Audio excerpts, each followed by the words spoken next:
principle. Anybody know about Peter principle? Okay, what is it? Yep, so here it is. We rise or promote people that are level of incompetency.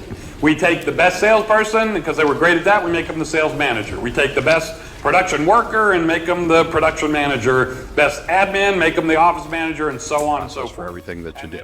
Almost every business problem, I don't care how it's presented, whether it's a marketing, sales, production, finance issue, almost all of them are people issues in disguise. Meaning that when we would drill down and figure out the root of the problem and why maybe there wasn't a solution in place from the internal teams at the companies, is because they didn't have the people who knew how to solve those problems or issues all the time, which again goes back to, you got to have a system and a process for how you hire. There are no exceptions. I don't care if it's your mama, right?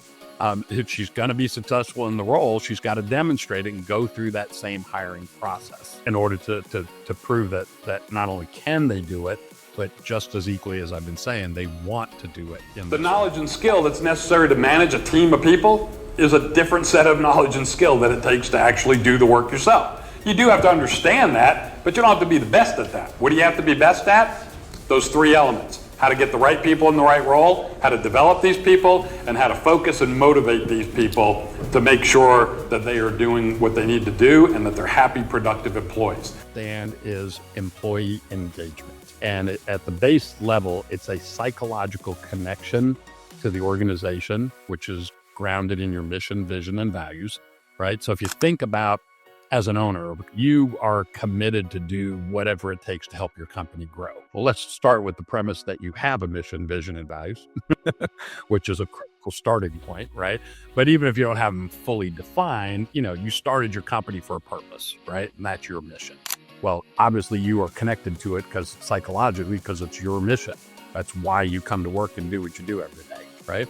Your vision, right? Again, even if it's not a well thought out, defined one, you have aspirations for where you're trying to get to, right? I want to double the company. I want to have owner independence and financial freedom, or whatever those aspirations are. That's your vision.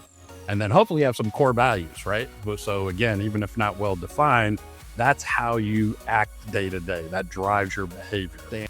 Because you have that psychological connection to your mission, vision, and values, you are willing to do whatever it takes to help your business succeed. Question dictates the quality of the response. Before we interview somebody, I got 3 data points. I got the resume, their written response to the screening questionnaire, and I have their personality profile. I have 3 data points that I'm looking for patterns of consistency. What employee engagement is, it's a psychological connection to the mission, vision, values, the organization's culture, and then to the work that you're doing. 60% of the working population we know are those B players, right?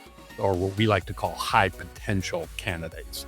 Very few people are those natural A players that we all seek when we're looking to hire. And that means that you have to transform those new hires into passionate, collaborative company advocates in the first 30 days on the job. Hardwired personality traits are just like the exercise pages.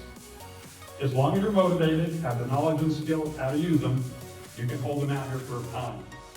But eventually, I don't care how smart, how knowledgeable, how motivated, how strong you are, eventually what's going to happen?